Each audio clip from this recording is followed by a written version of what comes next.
Живуше под кровом всемогущего, Всевышнего, под сеною всемогущего покоится.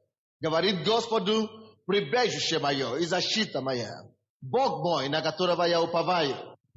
Он избавит тебя от сети ловца, от гибельной язвы. Перьями своими осенит тебя, и под крыльями его будешь безопасен. Щит и ограждение истина его. Не убоится ужасов ночи, стрелы, летающие днем, язвы, ходящие во мраке, заразы, опустошающие в полдень. Падут после тебя 1000, и 10 000 одесную тебя, но к тебе не приблизится. Только смотреть будешь очами твоими, и будет возмездие, и видеть возмездие нечестивым. Ибо ты сказал, Господь упование мое, Всевышнего избрал ты прибежищем твоим. Не приключится тебе зло, и язва не приблизится к жилищему твоему. Ибо ангелам своим заповедует о тебе, охранят тебя на всех путях твоих, на руках понесут тебя, да не притолкнешься о камне ногой твоей. На аспида, на Василиска наступишь. Попирать будешь льва и дракона, за то, что он возлюбил меня, избавлю его, защищу его, потому что он познал имя мое. Воззовет ко мне, и услышу его. С ним я в скорби, избавлю его, и прославлю его. Долготу дней назышу его, и явлю ему спасение мое. Аллилуйя. Это есть 90-й псалом.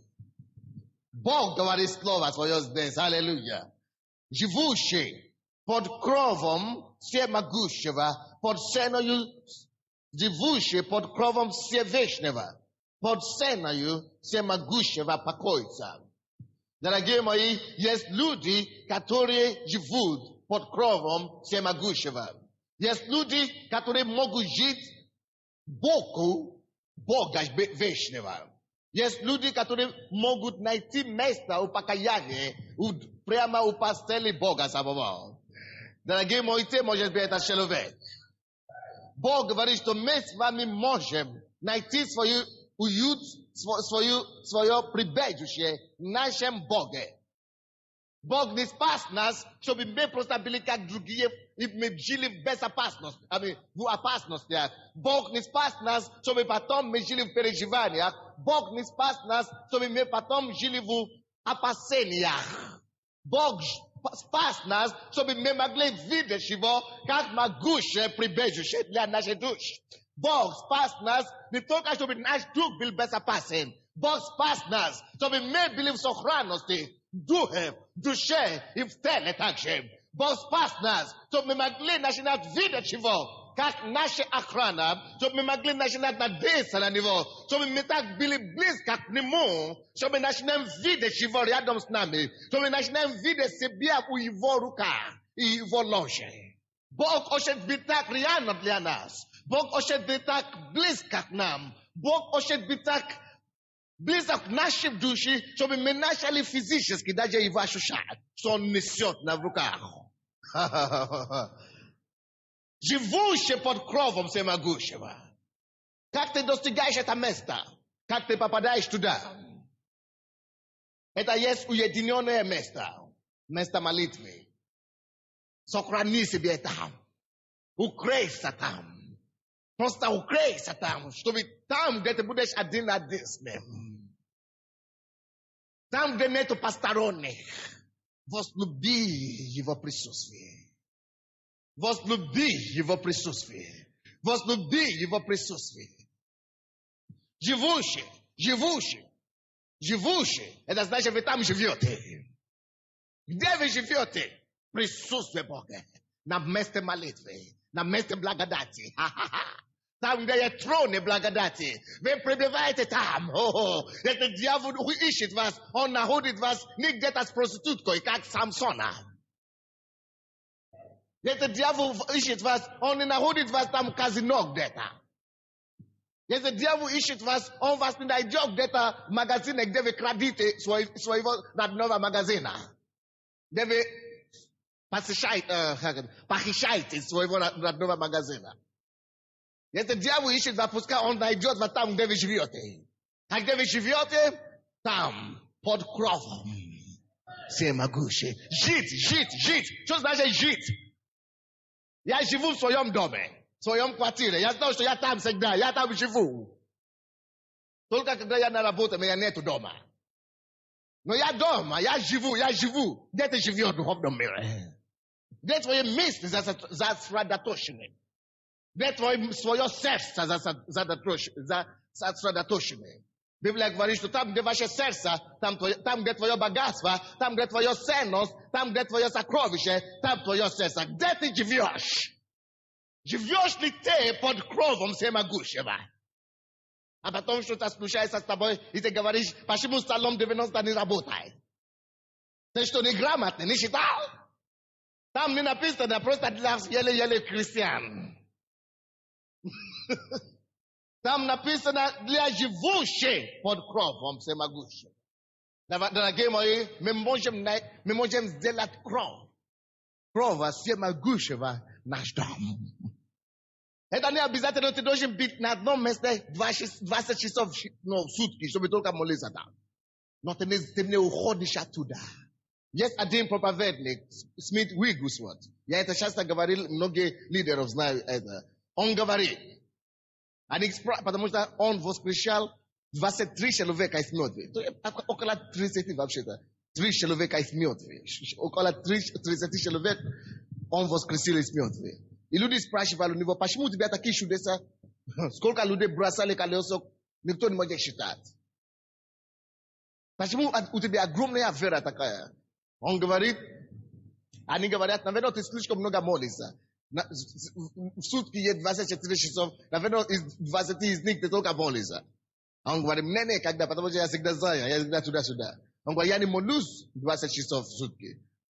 Он говорит, но, не проходит, он говорит, я не молюсь больше, чем 15 минут.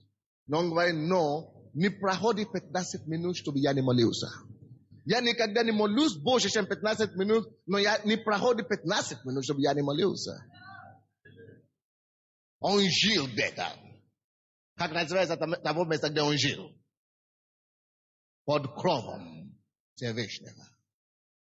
Если вы будете жить на этом месте, если вы будете жить под кровом Всевышнего, Библия говорит, под сеною всемогущего покоится. Какое слово это? Покоится.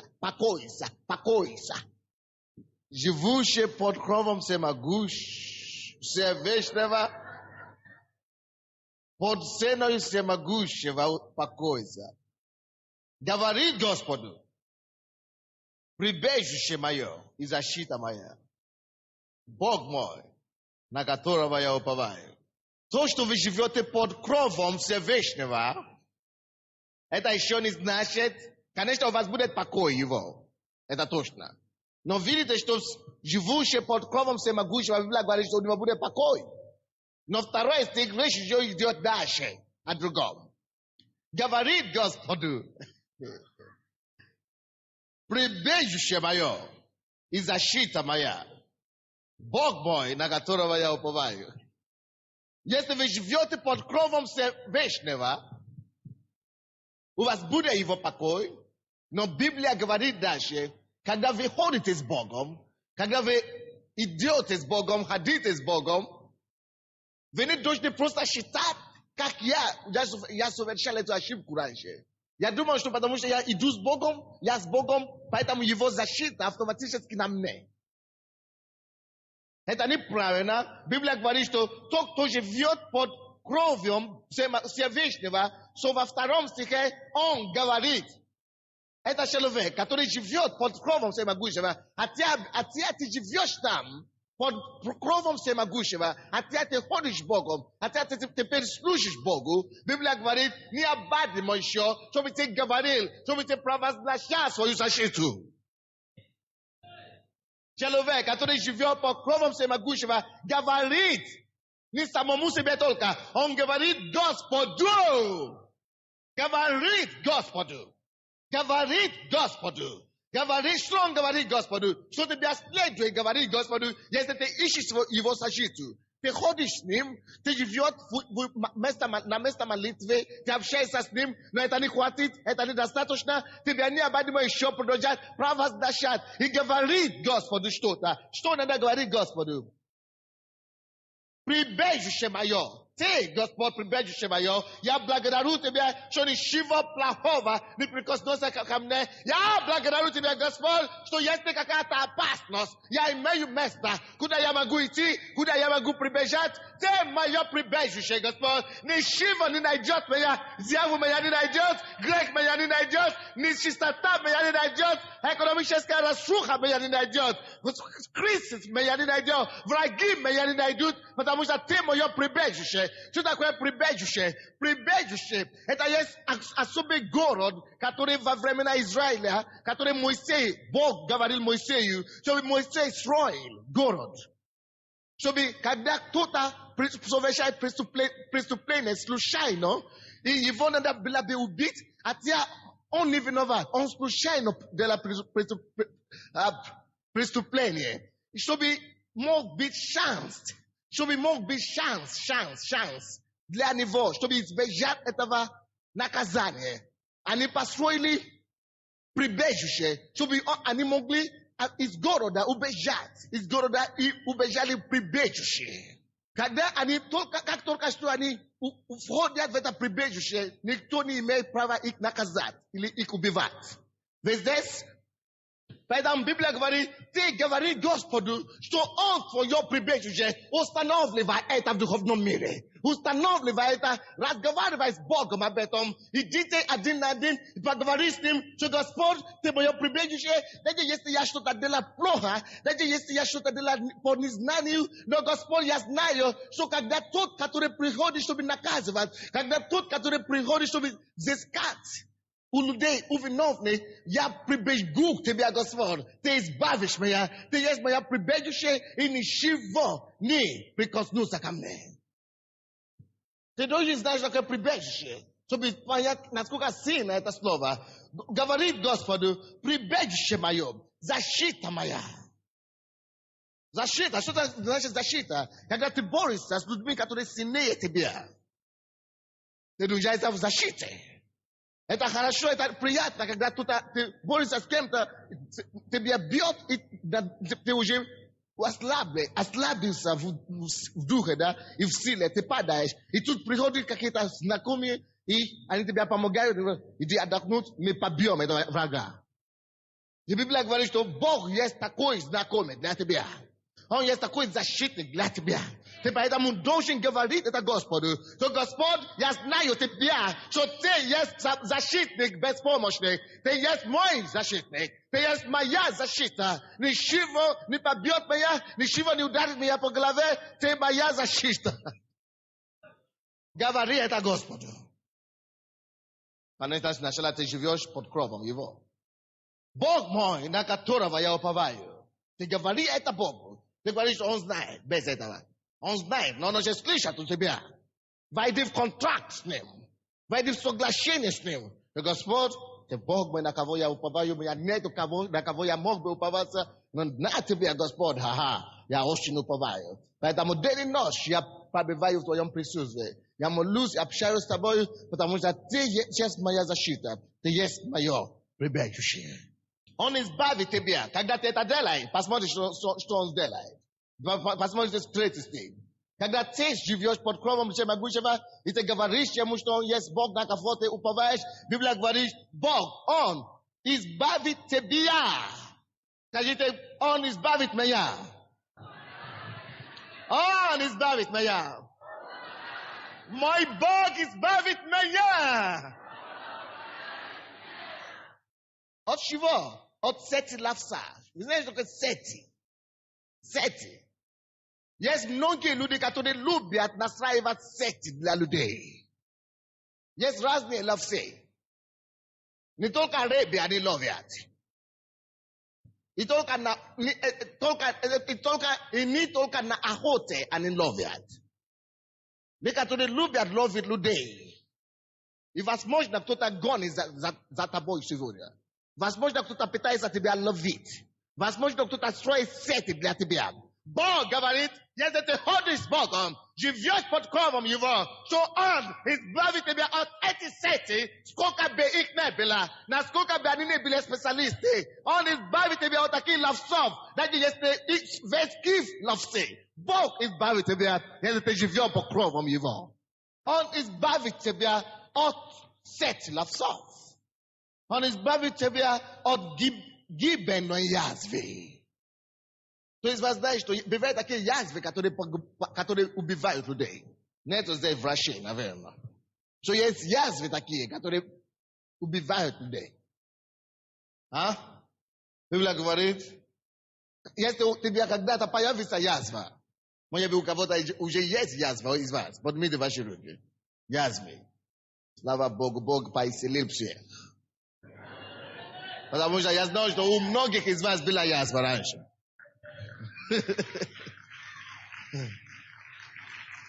Нету больных в моей церкви, слава Богу.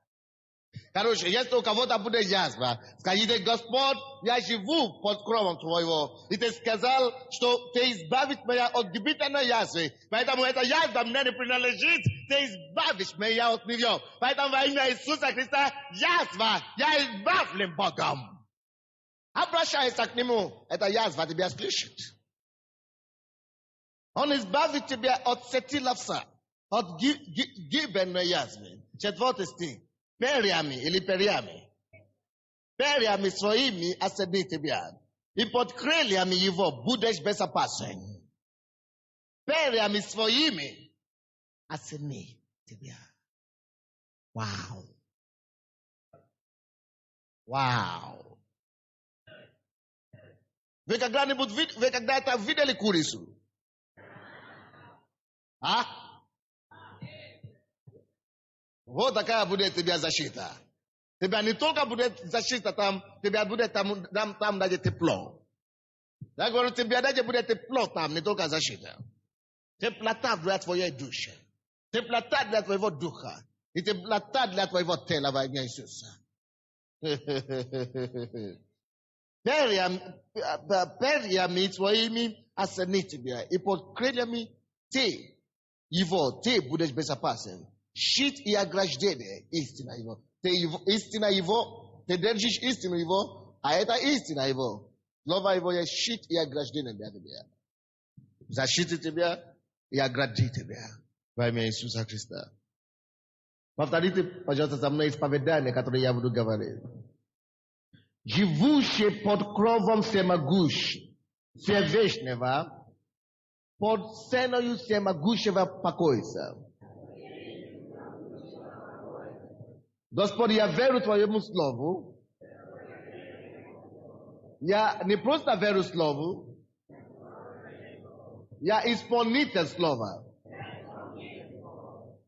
Вот, конечно, это если вы исполняете Слово. Я исполнитель Слова.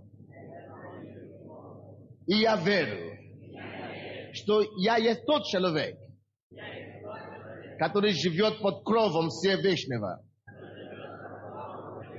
И поэтому под сеною всемогущего успокоюсь. Я говорю Господу Богу моему, что Ты, Господь, Иисус, Ты, прибежище мое. Ты, Господь, Иисус, Ты, защита моя. Ты защита моя, Господь. Ты Бог мой, и на Тебя я уповаю. Только на Тебя, Господь, я уповаю. Я не уповаю на плоть. Я не уповаю на крови. Я не уповаю на человека. Господь, Ты Бог мой, и только на Тебя уповаю я. Ты избавишь меня от сети ловца, от гибельной язвы, от всякой болезни, of всякое гибительное немощи. Ты избавишь меня. И от этих ловцов, от этих врагов, ты Господь мой, ты Бог мой, меня избави. Во имя Иисуса Христа. Перьями своими ты оценишь меня. И под крыльями твоими я безопасен. Я безопасен. Я безопасен. Под крыльями твоими. Аллилуйя. Аллилуйя. Воздарите Господу славу. Аллилуйя. Yes. Спасибо вам большое. Будьте благословлены.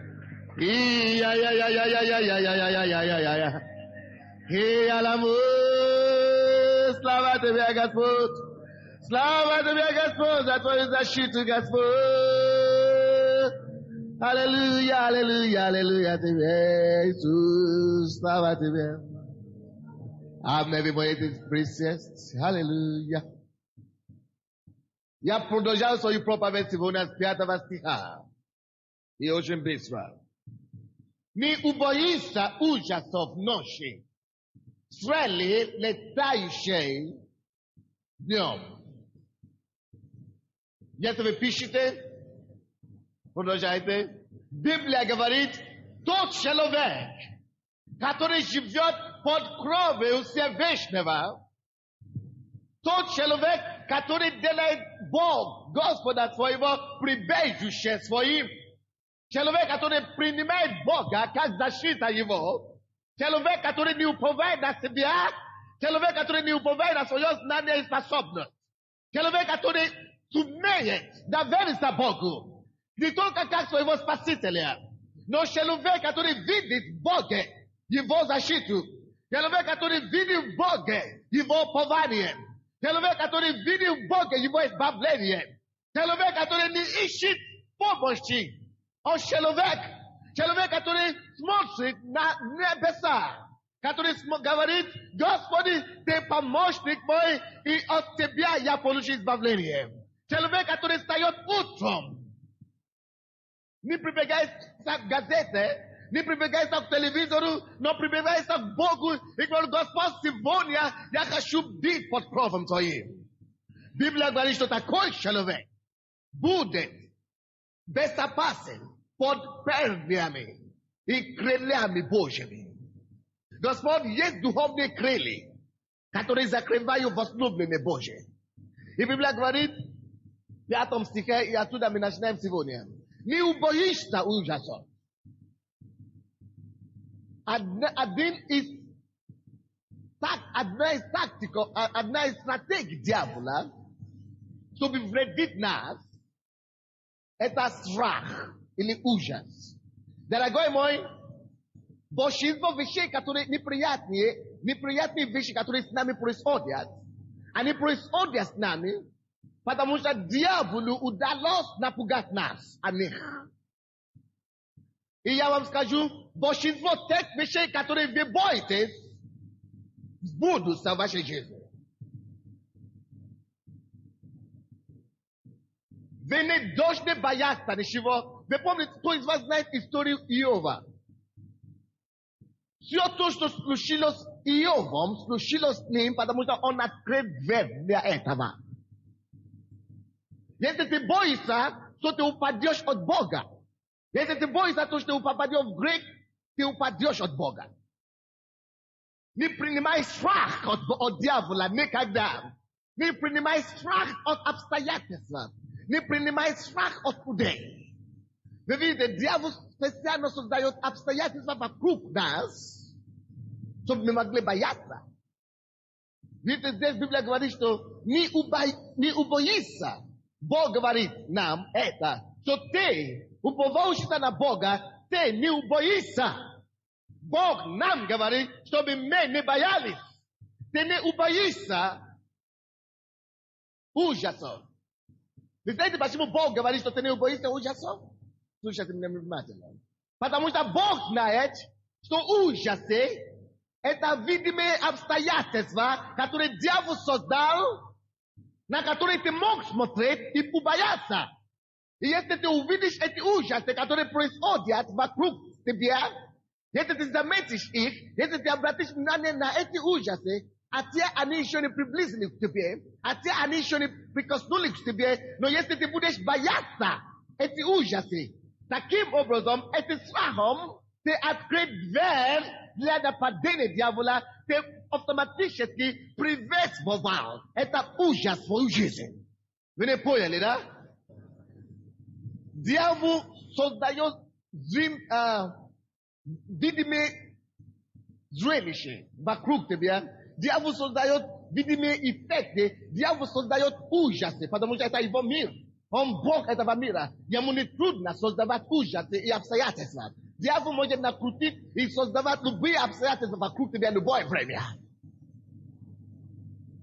Поэтому дьявол постоянно вокруг верующих, там, где верующие находятся, создает фальшивые реальности, действительно ужасные обстановки, ужасные обстоятельства, чтобы мы могли смотреть на обстоятельства, потому что когда мы смотрим на ужасные обстоятельства, чтобы страх мог захватить наше сердце.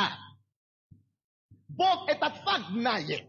Бог знает эту стратегию дьявола. То дьявол пытается тебя напугать, поэтому Бог говорит здесь, что несмотря на видимые ужасы вокруг тебя, несмотря на летающие стрелы вокруг тебя, Бог говорит, что ты сознательно не убоишься. Ты не убоишься. Я не убоюсь. Я не убоюсь. Вы должны принять решение. Что, чтобы не было в вашей жизни, чтобы не было вокруг вас, чтобы не было вообще в моем доме, даже если я умираю, я принимаю решение не бояться. Бояться — это последняя вещь, которую я допущу в своей жизни. Я не убоюсь. Бог говорит, не убойся. Я принимаю слово Бога, что я не убоюсь. Я отказываюсь бояться. Бояться — это последняя вещь, которую я допущу в своей жизни. Я не убоюсь. Бог говорит, не убойся. Я принимаю слово Бога, что я не убоюсь. Я отказываюсь бояться. Потому что когда ты боишься, ты принимаешь эту вещь в свою жизнь. Если ты боишься, ты не выйдешь замуж, точно ты не выйдешь замуж. Если ты боишься, что ты не будешь богатый никогда, точно ты не будешь богатый. Но Бог говорит о тебе, что ты не убоишься. Скажите все, я не убоюсь. Я не убоюсь. Чтобы дьявол не делал, я не убоюсь.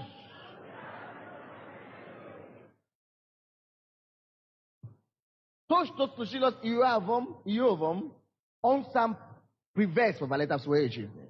Он говорит, когда все это начало твориться с ним, вы знаете, что он сказал? Он говорит, все то, что я боялся, сбились со мной. Все то, что я боялся. Тогда зачем ты боялся их? Тот факт, что ты боялся их, тебя не избавили от них. Ты боялся их, они все равно пришли. Поэтому лучше не бояться. А Бог знает, что когда праведник, конечно, люди в миру, они живут в страхе автоматически. Но Библия говорит, что в Исаия, что не бойся страхом их. Не бойся страхом их. Поэтому Библия говорит, ты не бойся, ты не убоишься ужасов в ночи. Ночи — это как обстоятельства, которые я говорю. Темные обстоятельства. И все люди привыкли думать, что ночи они должны бояться, как будто это порядок вещей. Нет, это порядок вещей для мира сегодня, это не порядок вещей для тебя, женщины. Даже если ваши мужья едут на командировку, возьмите слово Божье. Потому что ангелы на небеса еще не закончились. Они не вымерли. Поэтому ночью у Бога есть, кто тебя сохранит и защитит. Твой мужчина не может тебя защитить, если действительно хулиганы придут. Его тоже побьют. Но у тебя есть лучший человек. Ангелы небесные. Ты дитё Жehova Бога. И он поручает их, чтобы они охраняли тебя. Поэтому не бойтесь быть один или одна. Либо ночью, либо днем, не важно какое это. Вы не живете по обстоятельствам, вы живете по слову. Некоторые из вас боитесь, что я окажусь в нищете, потому что плохое экономическое положение. Не убоишься ужаса. Потому что вы увидите, почему. Не убоишься ужаса в ночи, стрелы летающие днем. Я помню историю этого Ульфа Экмана, когда он рассказывал, что он был в Армении. Вы знаете, что в Армении там религия, там христианская тоже религия, но православная. И они не понимают такие, как мы. И там, когда он проповедовал в столице, как это, Ереване, да. И там, это папа, который там был, главный там, Филарет, или как его. Он собрал хулиганов, заплатил им, чтобы людей разгнали.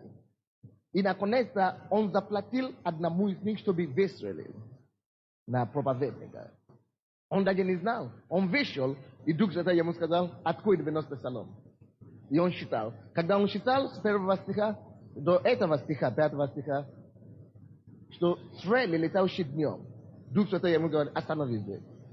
Не стрелы, но пули, летающие днем. И он говорит, я не убоюсь, Господь, я благодарю Тебя, я не убоюсь пули, летающие днем. И он просто пошел.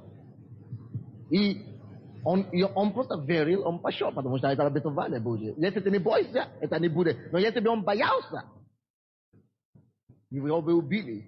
И пока он проповедовал, и там без порядок и так далее. И в это время один молодой парень сзади него вытащил пистолет. И, стремился на его голову. Прямо сзади него. И в это время милиционер какой-то стоял рядом и захватил его. И он не мог выстрелить. А потом делали интервью, он сказал, что это Филарет его Ная заплатил его.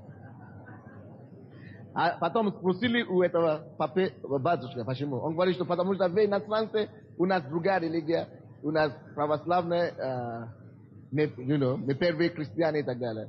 То есть, но если бы у этого человека не было слова Божьего, его бы убили просто так. Аминь. Но Библия говорит, что ты не убоишься, то есть не важно, стрелы, летающие днем, или пистолеты, летающие днем, не важно. Есть Божья защита над тобой. Аминь. И я говорил об этом в прошлый раз, что очень важно, чтобы вы говорили это Богу. Очень важно, чтобы вы открывали это Слово Божье, и чтобы вы начинали говорить это о себе. Видите, 2 стих говорит Господу. Кто говорит Господу? Живущий. Говорит Господу, прибежище мое. Бог знает это, да. Но Бог очень знает, что ты тоже знаешь это. Поэтому ты должен это слово взять и начинать говорить Богу. Исповедуй это Богу. Говори ему, что Господь, ты мой защитник, ты моя защита, ты мое упование, я на тебя уповаю. Говори Господу прямо. Аллилуйя. Не боится ужасов ночи, стрелы летающие днем, язвы, одящие во мраке, заразы, опустошающие в полдень. Язвы, это как различные ужасы, различные проблемы, болезни, которые ходят во мраке. Библия говорит, что ты не убоишься их тоже. Чтобы это не было язва. Или заразы. Заразы — это вещи, которые люди передаются очень быстро, может быть. Может быть, говорить, что все попадают под этим влиянием. Дорогие, если все попадают под этим влиянием, это потому что у них не была эта защита. Но ты знаешь эту защиту. Исповедуй это. Вы знаете, очень часто бывает такое, что на работе изгоняют, увольняют людей, да? Увольняют людей на работе. Вы, как верующие, вы можете открыть это место Писания, 6 стих, говорит, Господь, Твое Слово говорит, я не убоюсь язвы, ходящей во мраке. Твое Слово говорит, что из заразы, опустошающей полдня, я не убоюсь. Поэтому я не буду бояться, что меня уволят, и я отказываюсь от увольнения во имя Иисуса. Uwonini ni mayo, nenda porushi zarplate, nenda kolmis wa yesimye, ya stoju na eta slova, ya de budu bayasa, uwonini ni budet mayo va ime Isusa, ya stayu toshka. I este eta gavarish pravena, tis pavedwish, tis jiviosh pravena, i este bia uvolili. To tak da te dojo ocean grom kana shinat smeyasa irado vasa. Ja wam skажу почему. Потому что Бог сказал, что ничего с тобой не произойдет без его ведома. Если ты уповаешься на его слова, и все равно тебя уволили, и все равно ты заболел, и все равно что-то случилось с тобой, то есть причина у Бога, почему он это позволил. Значит, он это позволил, чтобы Римлянам 8:28 могла осуществиться в твоей жизни. А что написано в Римлянам 8:28? Что любящие Бога, призваны по его изволению, все содействует ко благу. Поэтому, если ты уповаешься на Слово Божье, и тебе уволили, или что-то другое делали для тебя, скажи «Аллилуйя!» Потому что все содействует ко благу, что-то хорошо придет, что-то хорошо, что-то приятное идет ко мне. Потому что Иисус говорит, что даже волос не упадет в твоей голове без его разрешения. Это значит, он разрешил их уволить тебя. Чтобы потом, через это увольнение, он мог прославиться. Может быть, он даст тебе другую работу, может быть, он даст тебе вообще на служение. Он по-любому прославится, в конце концов. Но если ты не уповаешься на слово, если ты не исповедуешь слово, а потом тебя уволили, ты скажешь, слава тебе, Господи. Может быть, ты неправильно делаешь. А Господь сказал, что нет, тебе надо было использовать слово. Когда вы видите стрелы, летающие ночью или днем, и когда вы видите язвы, ходящие во мраке, когда вы видите заразы, опустошающие один, это знак для вас, что время брать мое обетование. Время брать мою Библию. Время начинать исповедовать. Библия говорит, что заразы, опустошающие один. Дорогие мои, слушайте сюда. Если что-то, которое ходит сейчас по городу, которое опустошает людей, есть многие вещи. Подорожание квартплаты, или как? Подорожание квартальной платы, да, или как это? Квартплаты. Это опустошение. Это дьявол устроит такое опустошение для людей, потому что уходит, правда? А потом подорожание. Это тоже опустошение. Но когда такое опустошение по дне идет, ты говоришь, слава Богу, что у меня есть эта Библия. Ты открываешь свою Библию, говорю, Господи, ты сказал, я не боюсь заразы, опустошающей по дне. Поэтому именем Иисуса, мои карманы не будут пусты во имя Иисуса. Я отказываюсь от пустоты, я провозглашаю наполнение, я провозглашаю приход. Приход. Именем Иисуса приход. Именем Иисуса увеличивание. Именем Иисуса умножение. Мои деньги, мои финансы во имя Иисуса.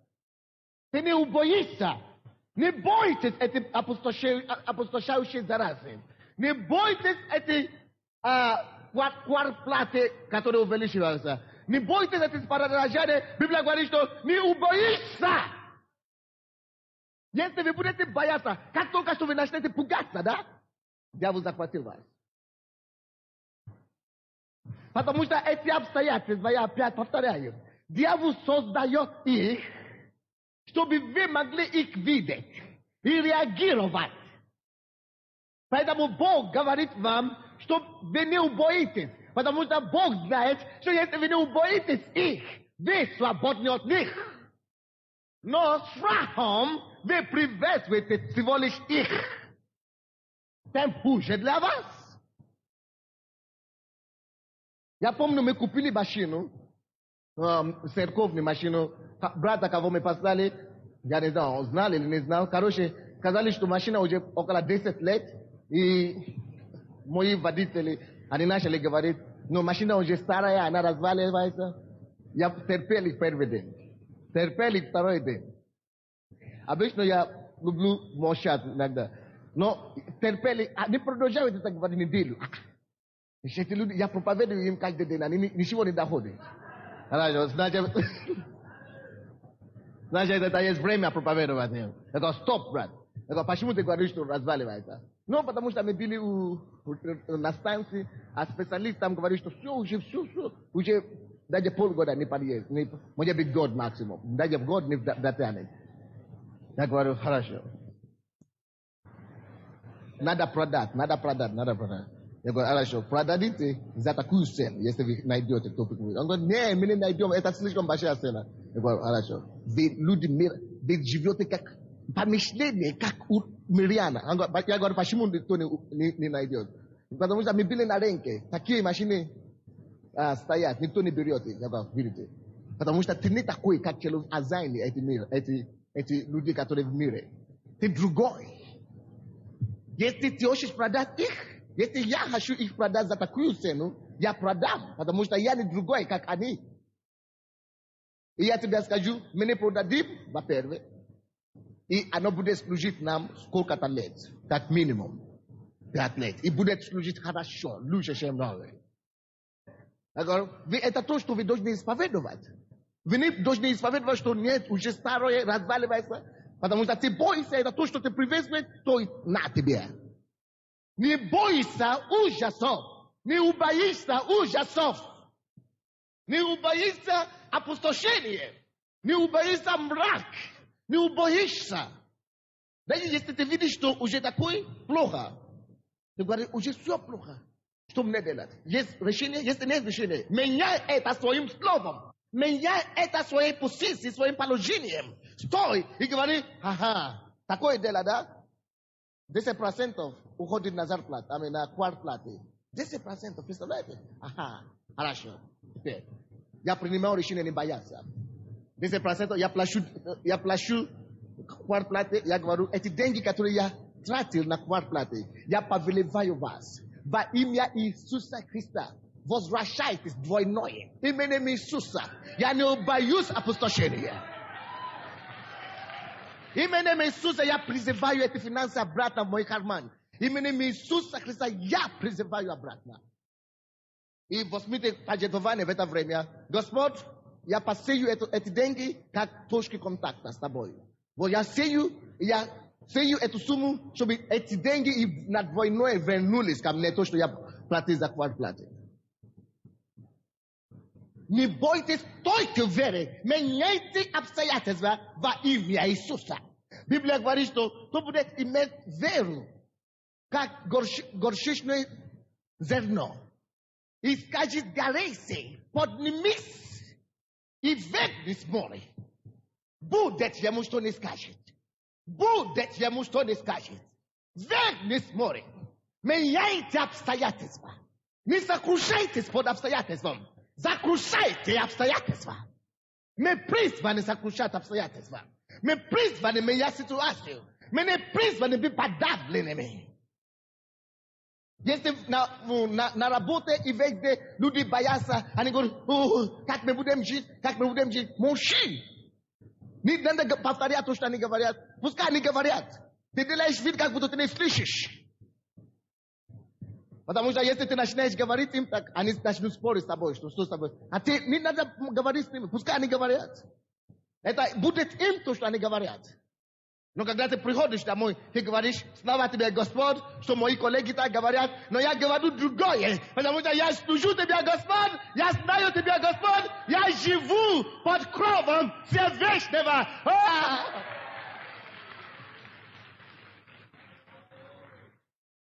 Живущий под кровом Всевышнего, под ценою всемогущего, он успокоится. Бог говорит, что ты успокойся, а чего ты беспокоишься?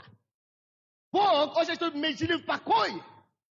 От Иоанна 6:33, Библия говорит, миру, вы найдете скорби.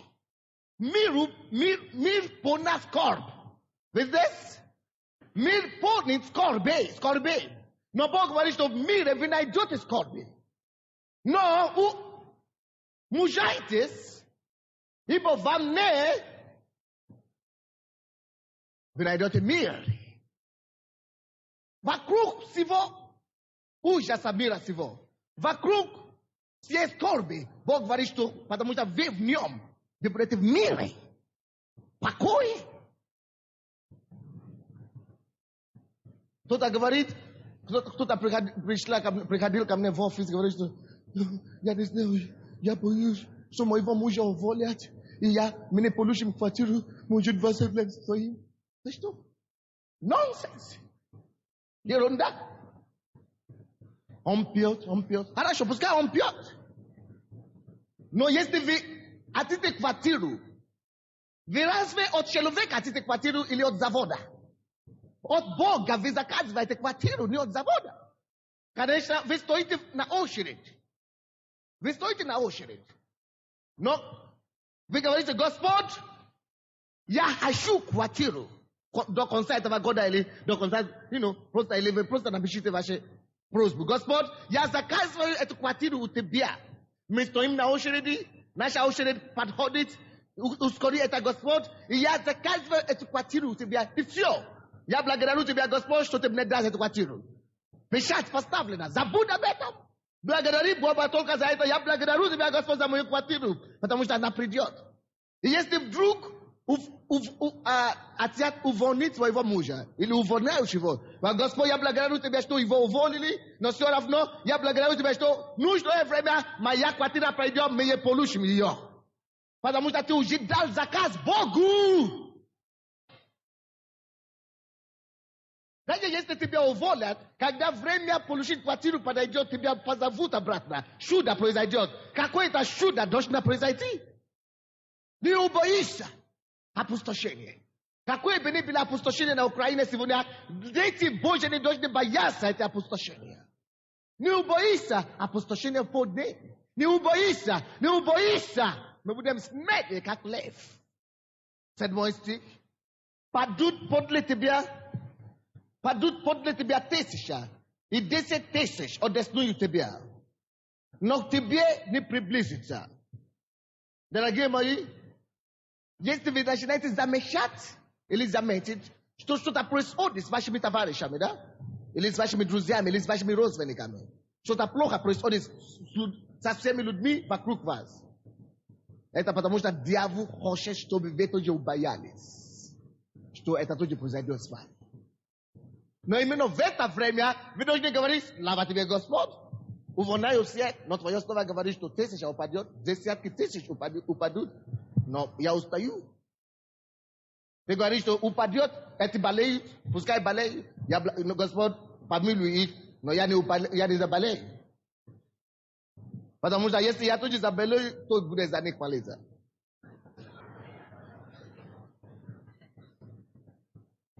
Библия говорит, что падет 1000 и падет 10 000. Это говорит о том, что не будь движимым. Сколько количества падает. Не реагируй по тому, сколько всего происходит вокруг тебя. Но знай, что это со мной не произойдет. То есть четко. А если произойдет, помни, Римлянам 8:3, что это... Тогда это значит, Бог специально это допустил, чтобы больше вещи, больше склады, что я вижу в себе. Но в принципе, Слово Божье, это есть факт. Вы здесь? Это есть факт. Что если даже весь мир, и весь Киев жалуется об этом, это не моя участь. Это мне не принадлежит. Я это не принимаю. Я просто не принимаю. Я стою четко и крепко.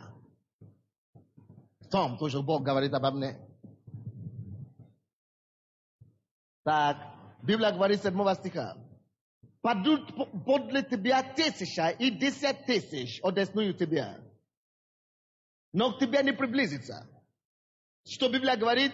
Тебе не приблизится. Скажите мне, пожалуйста, что-то ужасное происходит на Украине сегодня. Библия говорит, что тебе не приблизится. Подумай, может быть, среди твоих подруг или среди твоих друзей что-то не очень хорошо происходит. Что-то происходит. Бог говорит, не приблизится к тебе. Может быть, в твоей семье, среди твоих родственников, что-то нехорошее происходит. Подумай. Вот то, что там происходит, Бог говорит, тебе не приблизится. Может быть, на твоем работе есть что-то нехорошее, которое происходит. Подумай. Если происходит, Бог говорит, что тебе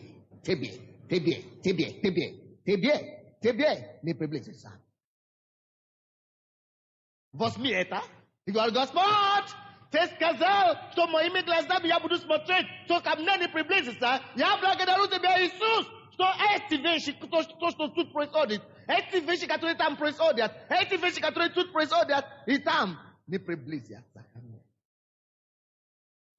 Говори ему его обетование. Посмотри, как он это исполнит. Ты будешь смотреть, как он это исполнит, а вот там, открытым ртом.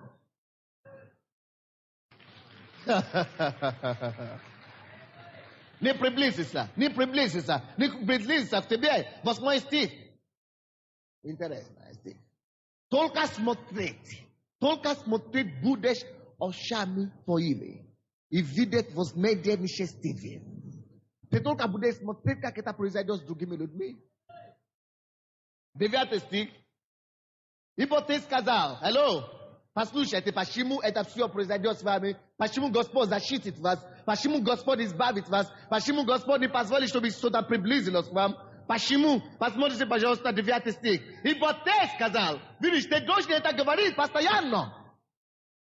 Когда ты видишь эти знаки, эти ужасы вокруг тебя, ты должен взять то, что Бог говорит о тебе, и говорить то, что не произойдет с тобой, то, что не произойдет с тобой. Ибо ты сказал, поэтому не случится с тобой. Что ты сказал? Ибо ты сказал, Господь, упование мое. Ибо ты сказал, Всевышнего избрал я прибежищем моим. Поэтому не приключится к тебе зло. Ты должен это говорить постоянно. Ко мне не приключится зло сегодня. Когда я стою утром, я говорю, Господь, я благодарю тебя, я поклоняюсь Господу. Я говорю, Господь, ко мне сегодня не приключится никакое зло. Потому что ты есть мое упование, ты есть моя защита. Я благодарю тебя, что сегодня я окружен тобой. Сегодня ангелы твои на виду. Они смотрят. Не приключится к тебе зло, и язва не приблизится к жилищему твоему. Во имя Иисуса язва не приблизится ко мне. А если она уже есть у вас, вон! Что ты делаешь?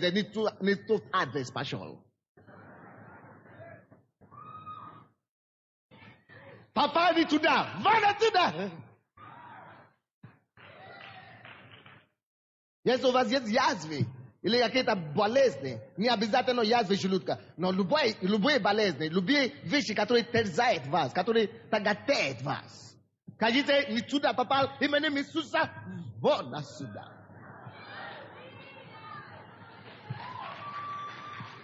Именем Иисуса. Почему? Потому что Библия говорит, не приключится ко мне никакое зло. Язва не приблизится к жилищему моему. Это значит, не просто ко мне, но и к моему сыну, к моей дочери, к моему мужу, к моей жене, к моему дому не приблизится. Ибо ангелам своим заповедует о тебе, охранять тебя на всех путях твоих. На руках понесу тебя, да не преткнешься о камне ногою твоей, на аспида и Василиска наступишь. Попирать будешь льва и дракона. Это значит, самые тяжелые люди, самые ужасные люди, вы будете столкнуться и столкноваться с ними. И вы пройдете без вреда. Даже если они успели всем другим делать вред, вам не успели делать вред. Во имя Иисуса. И Бог говорит, за то, что Он возлюбил меня, избавлю его, защищу его, потому что он познал имя мое. Воззовет ко мне и услышу его. И я с ним в скорби избавлю его и прославлю его. Долготею дней насыщу его и явлю ему спасение мое. Аллилуйя. Hallelujah. Дорогие мои, я прошу вас во имя Иисуса, если вы ходите в эту церковь слова веры и потребляете эту веру, кто из вас читает Библию хотя бы раз в день? Кто из вас читает? Хорошо, опустите вашу руку. Спасибо. Вы не должны просто читать Библию как историю. Перестаньте это делать во имя Иисуса. Когда вы читаете Библию, ищите это письмо к тебе. Начни искать, что Бог говорит о тебе. Какие обетования Он говорит. И если Он там скажет, не убойся, возьми это, подчеркни, говоришь, Господь, я не убоюсь. Начни это говорить себе. Начни это говорить Богу. Если Бог исцелял кого-то, если Бог кого-то освободил, говорит, Господь, ты тоже будешь это делать через меня. Это не история. И это не рассказ. Это ради тебе было написано, чтобы ты мог делать то же самое, и чтобы ты мог взять твои наслаждения, обетование, и, то есть, наследство с этой книги. Это твои наследства. Поэтому меняй твои обстоятельства через эту книгу. Меняй. Если у тебя нет работы, ищи, что Бог говорит там о работе.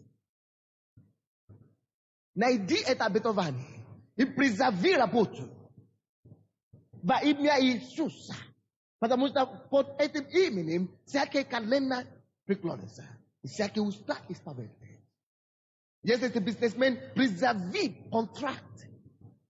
Призови прибыль. Не просто говори, о Боже, призови, приказывай. Во имя Иисуса я призываю прибыль с этого дела во имя Иисуса. Но, конечно, есть некоторые иногда Дух Святой тебе скажет, не вступи в это дело. Не говори, что я приказываю. Если Дух Святой говорит, не иди туда, значит, не надо идти. Он остерегает тебя от этого. Если Дух Святой говорит, что не делай то, значит, не надо это делать. Надо идти в Дух Святой. То есть, быть водимым Духом Святым и используя слова, чтобы менять свои обстоятельства. Ситуации, обстоятельства и проблемы должны повиноваться. Они нормальные вещи. Проблемы это естественные вещи. Пускай они придут. Они приходят, чтобы мы могли их покорять. Если их не будет, потому что мы должны получить больше проблемы, чтобы мы могли больше мускулы духовные расти. Тем больше задачи ты разрешаешь, тем умнее ты становишься. Тем больше ты играешь в шашки или в шахматы, тем мудрее ты становишься, тем разумнее, тем больше ты упознаешь там.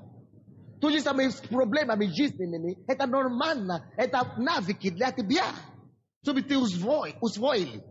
Если у меня нет проблем в церкви, я молюсь, чтобы Бог начинает посылать проблемы. Потому что без них я не могу расти.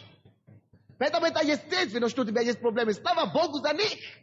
Начни больше молиться, чтобы Господь разрешил, начни больше использовать твою власть, твою авторитет. Не убоишься ужасов, опустошения или стрелы. Теперь определите эти ситуации в вашей жизни и меняйте их.